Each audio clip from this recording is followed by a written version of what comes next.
എന്നും അച്ഛൻ വരുമ്പോൾ കയ്യിലൊരു പൊതി ഉണ്ടാകാറുണ്ട്. അച്ഛൻ്റെ വരവിനെ വഴിക്കണ്ണുമായി കാത്തു നിൽക്കുന്ന ആ 1.5 വയസ്സുകാരൻ ഇന്നീ ഭൂമിയിൽ ജീവനോടെയില്ല. പെറ്റമ്മയെയും അച്ഛനെയും സംശയത്തിൻ്റെ കരിനിഴലിലാക്കിയ ഒരു ദുരൂഹ വേർപാടിന് സാക്ഷ്യം വഹിച്ച മണ്ണിൽ ഒരു കുഞ്ഞിൻ്റെ നെടുവീർപ്പ് നിലയ്ക്കാത്ത നോവുണ്ട്.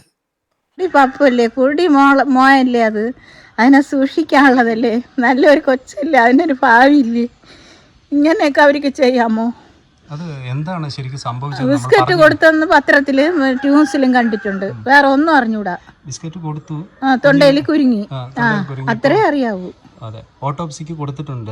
പക്ഷെ ആ വിവരങ്ങൾക്കപ്പുറം ഒരു അച്ഛൻ ഇങ്ങനെ മനഃപൂർവ്വം ഒരു കുഞ്ഞിനെ ചെയ്തു എന്നുള്ള നിലയിലാണ് ഇപ്പൊ വാർത്തകൾ വരുന്നത്. അതുകൊണ്ട് നെയ്യാറ്റിൻകര പോലീസ് കസ്റ്റഡി. വളരെ സങ്കടകരമായ ഒരു വാർത്തയാണ് നെയ്യാറ്റിൻകരയിൽ നിന്ന് നമ്മൾ കേട്ടത്. കഴിഞ്ഞ ദിവസങ്ങളിലൊക്കെ വളരെ പ്രായം കുറഞ്ഞ അവസ്ഥയിൽ തന്നെ ജീവൻ പൊലിഞ്ഞു പോയ ഒരു കുഞ്ഞിൻ്റെ വാർത്ത. അച്ഛൻ കൊണ്ടുവന്ന ബിസ്ക്കറ്റ് അമ്മ തന്നെയാണ് കുഞ്ഞിന് കഴിക്കാൻ കൊടുത്തത്. പക്ഷേ കഴിച്ചുടനെ കുഞ്ഞ് ബോധം കെട്ട് തളർന്നു വീഴുകയായിരുന്നു.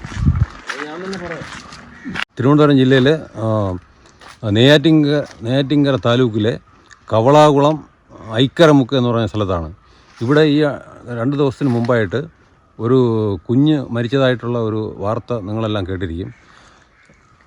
കുഞ്ഞിന് അച്ഛൻ എന്തോ ഒരു ബിസ്ക്കറ്റ് കൊണ്ട് കൊടുത്ത് ആ ബിസ്ക്കറ്റ് കഴിച്ച് മണിക്കൂറുകൾക്കകം കുഞ്ഞ് ബോധരഹിതരാകുകയും ആശുപത്രിയിൽ നെയ്യാറ്റിൻകര ആശുപത്രിയിൽ കൊണ്ടുപോയി അവിടെ വെച്ച് മരണപ്പെടുകയുമാണ് സംഭവിച്ചതെന്നാണ് പോലീസ് റിപ്പോർട്ട് ചെയ്തിരിക്കുന്നത്. അതിൻ്റെ നിജസ്ഥിതി അറിയുന്നതിന് വേണ്ടിയിട്ട് ഞങ്ങൾ ആ സ്ഥലത്തേക്ക് പോവുകയാണ്. ഇത് പിന്നെ ശരിക്കും കാട് പോലത്തെ ഒരു സ്ഥലം അല്ലേ? ഇവിടെ നോക്ക്, വഴി ചോദിക്കാൻ പോലും വളരെ വിജനമായിട്ടുള്ള ഒരു സ്ഥലമാണ്. ഇതെന്താ ഈ ശരിക്കുള്ള സംഭവിച്ച ധാരണ എന്തെങ്കിലും ഉണ്ടോ? എന്താണെന്നുള്ള കാര്യം ഇതുവരെ വെളിപ്പെട്ടിട്ടില്ല. പക്ഷെ ഒരു സംഭവം എന്ന് പറഞ്ഞു കഴിഞ്ഞാൽ ഇവിടെ ഉള്ള ആൾക്കാർക്ക് ആ വീടിനെ കുറിച്ചോ ആൾക്കാരെ കുറിച്ചോ ഒരു ധാരണ. ഇവിടെ വന്ന് അന്വേഷിച്ചപ്പോൾ ഇവിടെ അവർ വാടകയ്ക്കാണ് താമസിക്കുന്നതെന്നാണ് അറിയുന്നത്. അവരുടെ അച്ഛനും അമ്മയും ഈ നാട്ടുകാരല്ല എന്നാണ് പറയുന്നത്. കാഞ്ഞിരംകുളം ചാണി എന്ന് പറയുന്ന സ്ഥലത്താണ് അമ്മയുടെ വീടെന്ന് പറയുന്നു. ഈ കുഞ്ഞിൻ്റെ മൃതദേഹം ഇപ്പോൾ സംസ്കരിച്ചിരിക്കുന്നതും ഇവിടെ നിന്ന് ഏകദേശം ഒരു 10-15 കിലോമീറ്റർ ദൂരെയാണ്. അതുകൊണ്ട് തന്നെ ഇവിടെയുള്ള ആൾക്കാർക്ക് ഈ ദുരൂഹതയെക്കുറിച്ച് വലുതായിട്ടൊന്നും അറിയില്ല എന്നാണ് പറയുന്നത്. നമുക്ക് അങ്ങോട്ട് പോവാം. അവർ വാടകയ്ക്ക് താമസിച്ച എന്തായാലും നമുക്ക് അങ്ങോട്ട് പോയി തിരക്കാവുന്നതാണ്. അച്ഛൻ്റെ വീട് കാഞ്ഞിരംകുളത്തിനടുത്താണ്. അമ്മയും കുഞ്ഞും ഉണ്ടായിരുന്നത് അമ്മയുടെ വീടായ മാർനല്ലൂർ ആ ഭാഗത്ത് എവിടെയോ ആണ്, വ്യക്തമല്ല ഒന്നും. അവിടെ നിന്ന് ഇവിടെ ഒരു വാടക വീടെടുത്ത് ആ കുടുംബം താമസിച്ച് വരികയായിരുന്നു. ഇവിടെ ഉണ്ടായിരുന്നത് അന്ന് കുഞ്ഞിൻ്റെ അച്ചാമ്മയും ഒപ്പം ഈ കാണുന്ന കുഞ്ഞിൻ്റെ അച്ഛൻ്റെ അച്ഛനാണ്, പിന്നെ അമ്മയുമാണ് ഉണ്ടായിരുന്നത്. സാധാരണഗതിയിൽ നാമൊക്കെ അറിയുന്നത് പോലെ ഒറ്റപ്പെട്ട ഗ്രാമങ്ങളിലെ ജീവിതത്തിൽ വരുന്ന ഇതുപോലുള്ള ചില്ലറ ദുരന്തങ്ങൾ അവരുടെ ജീവിതത്തെ വല്ലാതെ പിടിച്ചുലയ്ക്കും. ഇവിടെ ഒരു ദുരൂഹത നിലനിൽക്കുന്നത് കുഞ്ഞിൻ്റെ ശരീരത്തിൽ ചില ക്ഷതങ്ങൾ ഉണ്ടായിരുന്നുവെന്നാണ് ഇൻക്വസ്റ്റിൽ നിന്ന് പോലീസിന് മനസ്സിലായത്. ആ ക്ഷതങ്ങൾ എങ്ങനെ ഉണ്ടായി എന്നതിനെക്കുറിച്ചും മറ്റുമാണ് 7-8 മണിക്കൂർ അച്ഛനെയും അമ്മയെയും ചോദ്യം ചെയ്തത്.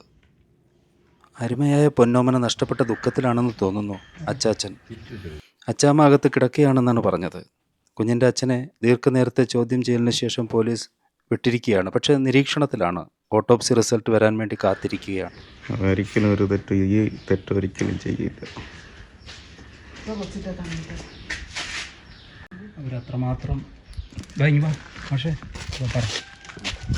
അവരത്രമാത്രം അവർക്കൊന്നും പറയാൻ കഴിയുന്നില്ല.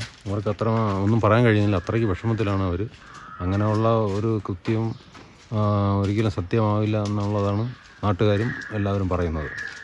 അതായത് അച്ഛൻ്റെ ഭാഗത്തുനിന്ന് അങ്ങനെ ഒരു തെറ്റും ഉണ്ടാകാൻ ചാൻസ് ഇല്ലെന്നാണ് നാട്ടുകാരും ഇവിടെ കൂടിയിരിക്കുന്ന പലരുമായിട്ട് നമ്മൾ സംസാരിച്ചപ്പോൾ അവരിൽ നിന്നെല്ലാം അറിയാൻ കഴിയില്ല. നമ്മളിപ്പോൾ ഉള്ളത് കവളാകുളം കുട്ടിയുടെ അച്ഛൻ്റെ സംഭവം ഇവിടെ വെച്ചാണ് സംഭവം നടന്നത് അല്ലേ? പിന്നെ നമുക്ക് പോകേണ്ട സ്ഥലം ഇനി നമ്മൾ കുഞ്ഞിൻ്റെ അമ്മയുടെ വീട് കാട്ടാക്കട മാറനല്ലൂർ എന്ന് പറയുന്ന സ്ഥലത്താണ്. അവിടെയാണ് കുഞ്ഞിനെ അടക്കിയിരിക്കുന്നത് എന്ന് പറയുന്നു. ആ സ്ഥലം അന്വേഷിച്ച് നമ്മൾ പോവുക. അന്വേഷണം അതിൻ്റെ ശരിയായ വഴിക്ക് നടക്കുന്നുണ്ട് എന്ന് നമുക്ക് വിശ്വസിക്കാം. നമ്മളിവിടെ വന്നത് ഇൻവെസ്റ്റിഗേഷൻ്റെ ഭാഗമായിട്ടൊന്നുമല്ല. കാലം ചിലരോട് കാണിക്കുന്ന അനീതികളെ നമ്മൾ നേരിട്ട് കാണുമ്പോൾ ഉണ്ടാകുന്ന മാനസിക വിഷമമുണ്ട്. അത് ഒരുപക്ഷെ കാലം വരുത്തി വയ്ക്കുന്നതോ മനുഷ്യൻ ചെയ്യുന്നതോ ആയിട്ടുള്ള വിനകളാവാം. അറിയില്ല സത്യമെന്തെന്ന്. ഇവിടെയും അങ്ങനെ തന്നെയാണ്. കുഞ്ഞിൻ്റെ ശരീരത്തിൽ അങ്ങിങ്ങായി കണ്ട ക്ഷതങ്ങൾ, ആന്തരികമായ രക്തസ്രാവം, രക്തം കട്ടപിടിച്ച അവസ്ഥ, ഇതൊക്കെയാണ് കുടുംബാംഗങ്ങളെ സംശയത്തിൻ്റെ നിഴലിലാക്കിയത്. ഇന്ന് ആ ബിസ്ക്കറ്റിൻ്റെ സാമ്പിളുകൾ ശേഖരിച്ച് പരിശോധിച്ചപ്പോൾ അതിൽ വിഷാംശം കണ്ടില്ല എന്നാണ് വാർത്തയായി വന്നത്. എന്തായാലും നമുക്ക് കാത്തിരിക്കാം. ഓട്ടോപ്സി റിസൾട്ട് വരാനിരിക്കുന്നതേ ഉള്ളൂ. നാട്ടുകാരെ സംബന്ധിച്ച് ഇതിൽ അല്ലറ ചില്ലറ ദുരൂഹതകളൊക്കെ ഉണ്ട് എന്ന് സംശയം പോലെ പറയുന്നുണ്ട്. പക്ഷെ അതൊന്നും നമ്മൾ വീഡിയോയിലൂടെ പറഞ്ഞിടുകയോ, ശരിക്കും പറഞ്ഞാൽ അത് നമ്മുടെ ജോലിയല്ല. പോലീസ് അത് ഭംഗിയായിട്ട് നിറവേറ്റും എന്ന് തന്നെ നമുക്ക് വിശ്വസിക്കാം. പിന്നെ നമ്മൾ പലവട്ടം ഈ വീഡിയോയിൽ പറഞ്ഞതുപോലെ അവരൊക്കെ വാടകയ്ക്ക് ഇവിടെ വന്ന് താമസിക്കുന്നതാണ്. അതുകൊണ്ട് തന്നെ നാട്ടുകാർക്ക് ഈ കാര്യത്തെക്കുറിച്ചൊന്നും പറയാനറിയില്ല.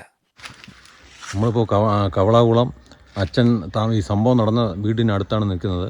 അടുത്തുള്ള അയൽവാസികളുമായിട്ട് എല്ലാം സംസാരിച്ചതിൻ്റെ വെളിച്ചത്തിൽ അവർ പറയുന്നത് ഈ അമ്മ വെറും 3 മാസമേ ആയിട്ടുള്ളൂ പ്രസവം കഴിഞ്ഞ് ഇവിടെ എത്തിയതിന് ശേഷം ഇവിടെ അവർ വാടകയ്ക്ക് വന്നു താമസിക്കുകയായിരുന്നു.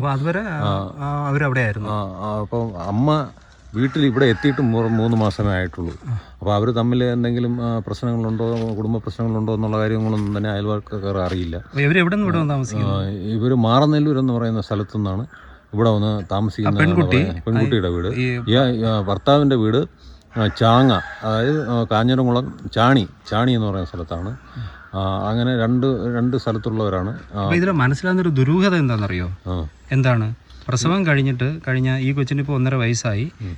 ഇക്കാലം അത്രയും ആ കുട്ടി അവിടെ തന്നെയായിരുന്നു, മാറി താമസിക്കുന്നതെന്നാണ് അറിയുന്നത്. വെറും 3 മാസമേ ആയിട്ടുള്ളൂ ഈ കുഞ്ഞ് ഇവിടെ വന്നിട്ട് എന്നാണ് പറയുന്നത്. അവർ തമ്മിൽ ഭാര്യ ഭർത്താക്കന്മാർ തമ്മിൽ എന്തെങ്കിലും പ്രശ്നങ്ങളുണ്ടോ, എന്തെങ്കിലും സ്വരച്ചേർച്ച ഉണ്ടോ എന്നുള്ള കാര്യങ്ങളൊന്നും തന്നെ അയൽവാസികൾ ഒന്നും പറയുന്നില്ല. അവർക്ക് അറിയാവുന്ന കാര്യം വാടക വീടായതുകൊണ്ട് തന്നെ കൂടുതൽ ഡീറ്റെയിൽസ് അവർക്ക് അറിയില്ല. പിന്നെ ഇതെന്ന് പറയുന്നത് എന്താ, പക്ക റിമോട്ട് ഗ്രാമം. ഇത് വളരെ വളരെ റിമോട്ടായിട്ടുള്ള ഒരു സ്ഥലമാണ് ഈ കവളാകുളം എന്ന് പറയുന്നത്. ഇവിടെ ചെറിയ വീടുകളാണ് ഉള്ളത്. അവിടെ താമസിക്കുന്ന ആൾക്കാർക്കും പരസ്പരം അങ്ങോട്ടും ഇങ്ങോട്ടും അറിയുമെന്ന് തോന്നുന്നില്ല. ശരിതെറ്റുകളെക്കുറിച്ച് നമുക്ക് കൂടുതലായിട്ടൊന്നും തന്നെ പറയാൻ അറിയില്ല. അയൽവാസികളൊന്നും തന്നെ പ്രത്യേകിച്ച് ഒന്നും പറയാൻ, കാരണം ഇവർക്ക് അടുത്തറിഞ്ഞുകൂടാ. ഇത്രയും കാലം കൊണ്ട് അവർ നമ്മൾ ഇവിടെ അല്ല താമസിക്കുന്നത്. അതുകൊണ്ട് തന്നെ അവരുമായിട്ടുള്ള ഒരു വലിയ ബന്ധങ്ങളൊന്നും തന്നെ അയൽവക്കങ്ങളുമായിട്ട് അവർക്കില്ല. അച്ഛൻ്റെ ജോലി എന്ന് പറഞ്ഞു കഴിഞ്ഞാൽ കാർപ്പൻട്രി വർക്കാണ്. പിന്നെ ഈ വീടിൻ്റെ കൺസ്ട്രക്ഷനുള്ള തട്ട് പലകകളും അങ്ങനെയൊക്കെയുള്ള ജോലികളാണ്. അമ്മയ്ക്ക് എന്താണ് ജോലിയെന്ന് അറിയില്ല. അയൽക്കാർക്ക് പോലും അമ്മയൊക്കെ എന്താണ് ജോലി ചെയ്യുന്നതെന്ന് അറിയില്ല. അങ്ങനെയുള്ളൊരു അവസ്ഥയിലാണ് ഇന്ന് നമ്മൾ ഇരിക്കുന്നത്. അപ്പോൾ അതുകൊണ്ട് തന്നെ ഈ നാട്ടുകാരുമായിട്ട് വലിയ ബന്ധമില്ല. തൊട്ട അയൽവാസികൾ പറയുന്നത് രാത്രി അവരുടെ വീട്ടിൽ നിന്ന് ഇങ്ങനെ ബിസ്ക്കറ്റ് എന്തോ കൊടുത്ത് അങ്ങനെ തൊണ്ടയിൽ കുരുങ്ങി വന്ന് നിലവിളിക്കുകയായിരുന്നു. അതെന്താണ് സംഭവിച്ചതെന്നുള്ള അതിനുള്ള യാതൊരു കാര്യങ്ങളും അറിയില്ല. ഉടനെ തന്നെ അവർ ഹോസ്പിറ്റലിലേക്ക് പോയി എന്നാണ് പറയുന്നത്. അപ്പോൾ ഈ കുഞ്ഞിനെ അവരെ ഒന്ന് എടുക്കാനോ ഒന്നും തന്നെ അമ്മാവി സമ്മതിച്ചില്ല എന്നാണ് പറയുന്നത്. അമ്മാവി കുഞ്ഞിനെ തന്നെ ബലമായി പിടിച്ചു വച്ചിരുന്നു. ആ കുഞ്ഞിനെ എടുത്ത് എന്തെങ്കിലും തൊണ്ടയിൽ കുരുങ്ങിയ വസ്തുവിനെ എടുക്കാനോ അല്ലെങ്കിൽ അതിനെ ഒന്നും മാറ്റാനോ ഒന്നും തന്നെ അവർ സമ്മതിച്ചില്ല. അതുകൊണ്ട് ചില ദുരൂഹതകൾ ഇതിനകത്ത് നിൽക്കുന്നു എന്നാണ് അയൽവാസികൾ നമ്മൾ നേരിട്ട് പറഞ്ഞത്.